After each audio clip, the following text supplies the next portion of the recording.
Hi everyone, welcome back to Round World. Today we're starting week 7 of our 8-week development plan, focusing on denying the finish. The goal of this session is to teach players how to stay compact, defend the center, and protect the goal. Let's dive into the main principles, sub-principles, and the 5 W's for today's session. To improve denying the finish, we're focusing on the following principles. Deny the finish. To achieve these principles, players will focus on the following sub-principles. Get narrow and close the center, defending the cross. To achieve these sub-principles, players will focus on the following actions. Defending shape, challenging, pressing, compact, intercepting, scanning, covering, and marking.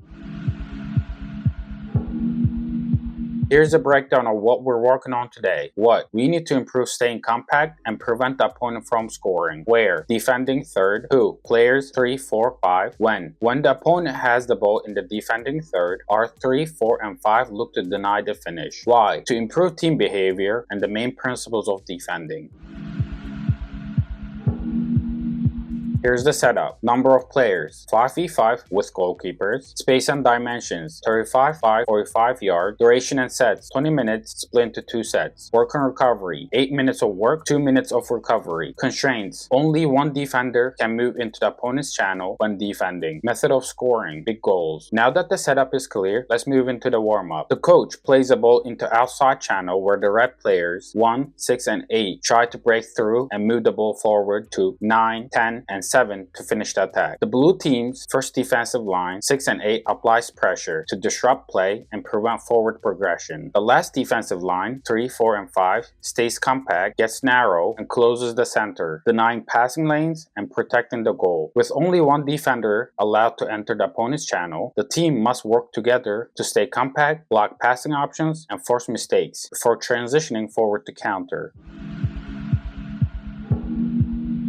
Let's move into Activity 1, a modified game form designed to improve defensive shape, defending crosses, and protecting the width of the goal. Here's the setup. Number of players, 3v3 plus 2 with goalkeepers. Space and dimensions, 30 by 45 yards. Duration and sets, 20 minutes split into 2 sets. Work and recovery, 8 minutes of work followed by 2 minutes of recovery. Constraints, none. Method of scoring, big goal. Now that the setup is clear, let's move into Activity 1. The activity is split into 2 rounds with 3 channels, focusing on defending crosses and protecting the width of the goal. Round 1. The coach plays a ball down the left channel to player 2. Player 2 delivers a cross into the box where red, 9, 10, and 7 attack the goal. Blue players 3, 4, and 5 defend the cross, stay compact, and protect the goal. Round 2. As soon as round 1 finishes, the coach plays a ball into the right channel for player 11. But now, blue players 3, 4, and 5 are attacking, and red players 9, 10, and 7 defend their goal. If the ball plays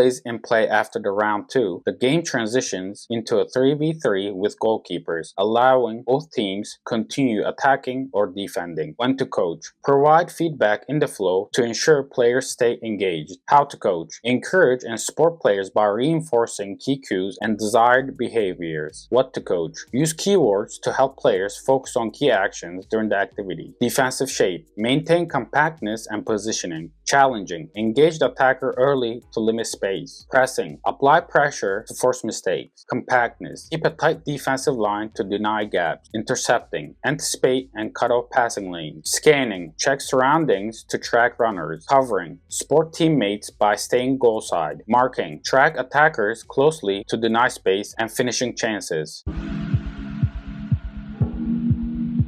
Let's move into Activity 2, a modified game designed to improve defensive organization, denying crosses, and protecting the width of the goal. Here's the setup. Number of players, 3v3 plus 2 neutrals with goalkeepers. Space and dimensions, 30 by 45 yards. Duration and sets, 20 minutes split into 3 sets. Work and recovery, 15 minutes of work followed by 5 minutes of recovery. Constraints, red team, offsides. 2 neutrals, have a max of 2 touches to cross or pass. Method of scoring, big goal. Now that the setup is clear, clear, let's move into activity 2. The field is divided into 3 channels, encouraging wide play and crossing opportunities. The coach plays a ball to the red team. The red team looks to break down the defense by using neutral players in wide areas. Their goal is to combine, create space, and deliver dangerous crosses into the box for a finish on goal. The blue team focuses on staying compact, closing the center, and defending the goal. They must track runners, clear crosses, and deny scoring chances. If the blue team wins possession, they must transition quickly and move the ball forward to score in the red team's goal, using the neutral players to support the attack. Neutral players are limited to 2 touches to cross or pass, encouraging quick decisions. Offsides applies to the red team, reinforcing real game situation. Focus on key points during the activity: defensive shape and compactness. Defenders must stay narrow and close the center of the field to deny through balls and protect the goal. Marking and intercepting. Ensure defenders are goal side and closely mark opponents to limit scoring opportunities while intercepting passes. Protecting against crosses. Defenders should work together to defend crosses by blocking delivery and clearing the ball away from dangerous areas. Communication and awareness. Defenders must communicate with each other, tracking runners, and organizing the back line to prevent gaps. Clearing under pressure. Defenders should clear the ball with purpose, either finding a teammate to start the counterattack or playing it into a safe area to reset the defensive shape.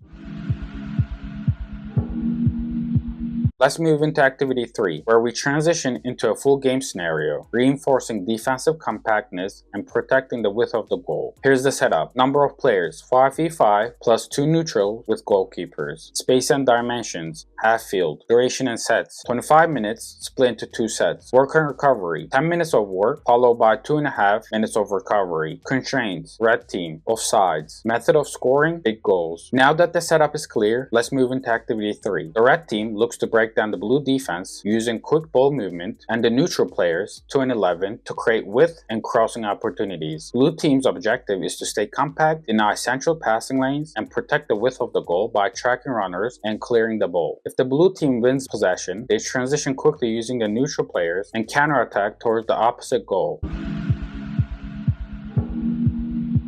Today's session focused on staying compact, defending the center, and protecting the goal. Players worked on closing down spaces, defending crosses, and applying pressure to prevent goal scoring opportunities. If you found this session helpful, check out our 8-week development plan for more structured training ideas. Drop a comment below with your thoughts or questions. Don't forget to like, share, and subscribe to Round World for weekly coaching sessions. See you next time.